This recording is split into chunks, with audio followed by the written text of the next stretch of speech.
Right now, you have a name. Somebody said it to you today, or typed it on a screen, and you answered without deciding to. You have been answering to it since before you could speak it yourself. It is the first thing you hand a stranger. It is the last thing anyone carves in stone. But go back far enough and every name goes quiet. A name is a sound. Sounds do not fossilize. There is no name buried in a cave floor. There is no name painted on a wall. 200,000 years of human beings, and not one of them left us the word they were called. Nobody wrote it down. Nobody could. So the honest answer looks obvious. We can never know. And that answer is wrong. So did they? Did the people in those caves have names for each other? Here's the thing. You cannot dig up a sound. But you can dig up everything a sound needs. You can dig up the throat that made it. You can dig up the crowd that required it. You can dig up the mark somebody left instead of it. 4 different kinds of evidence. And none of them is a written word. Every one of them says yes. Start with the equipment. To say a name, you need a throat that can shape it. In 1989, in Kebara cave on Mount Carmel in Israel, archaeologists lifted a small U-shaped bone out of a Neanderthal skeleton roughly 60,000 years old. It is the hyoid, the bone that floats in your throat and anchors your tongue. No other bone in your body touches it. And this one was, in shape and size, almost exactly like yours. Put 2 fingers on your own throat and swallow. That small, hard thing moving under your fingertips is the same bone. Now here's where it gets interesting. Speaking is only half of it. A name is useless unless somebody hears it. In a pit in northern Spain at Atapuerca, there is a site called Cima de los Huesos, the pit of the bones. In 2004, a team rebuilt the tiny middle ear bones of hominins buried there roughly 430,000 years ago, and modeled what those ears could pick up. Their hearing stayed sharp right up through the high frequencies. That is exactly the range human speech uses to tell one consonant from another. This wasn't a throat that could grunt, this was a system built for detail. If you're enjoying this, hit subscribe and turn on notifications because there is a lot more of this coming, so the hardware was there. But hardware is not a reason. Here's the question that actually mattered. What breaks if you do not have names? In 1992, the anthropologist Robin Dunbar published a number that has followed him ever since. 150, roughly the number of real relationships a human brain can carry. Run the arithmetic on 150 people, and you get more than 11,000 possible pairs.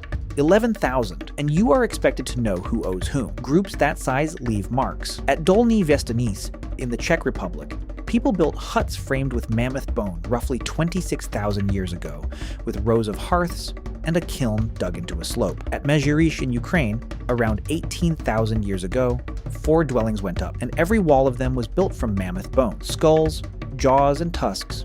Nobody hauls that alone. Now put yourself in that camp at dusk. Smoke from 6 fires, bone underfoot, 40 voices going at once. You need the one person who knows where the good flint is, and you have never seen their face. So how do you ask for them? You cannot point at somebody who is out hunting. You cannot point at somebody who died last winter. Pointing dies the moment a person leaves the fire. A name does not, so they could say it, and they needed it. Now here's where the ground starts talking back. If people were labeling each other, some of that labeling should have escaped the mouth and landed on the body. It did. At Blombos Cave on the southern coast of South Africa, archaeologists recovered tiny sea snail shells, each one punched through with a hole and worn smooth where a cord had rubbed. They are roughly 75,000 years old. Beads. Now put that cord around your own neck. Cold shells against your collarbone, the knot sitting at the back, and every stranger who sees you reads it before you say a word. That is what a bead does. It says which group, it says which family. It says this one, not that one.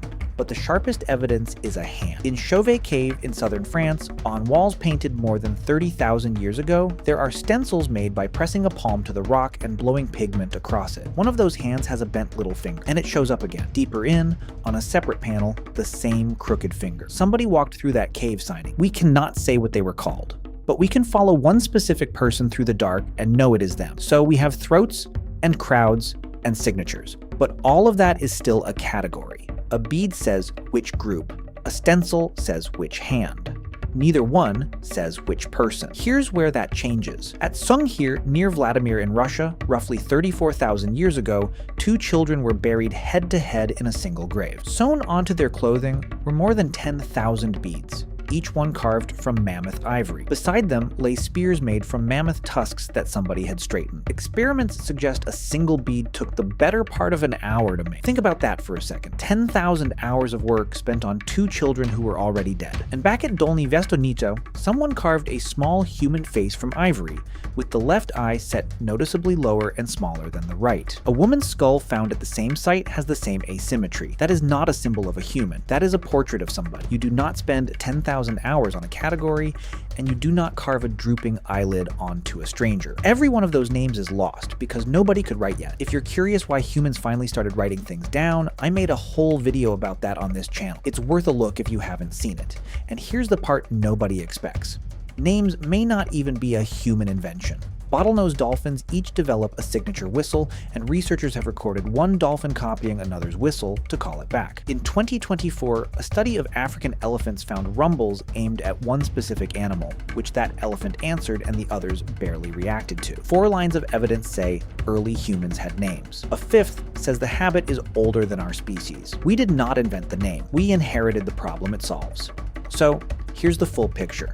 The throat was ready 400,000 years ago. The crowd made it necessary. The beads and the handprints made it visible. The graves made it personal. 4 kinds of evidence. No writing anywhere, all of them pointing the same way. And now, look at you. Your name sits in 100 databases you have never seen. It is printed on the card in your pocket. It sits on a server you will never visit. A box on a screen finishes it before you have typed the 3rd letter. You have never once had to make anyone remember it. They set it into the dark and hoped it would carry. You type it and it is filed forever. A name used to be the only thing that outlived you.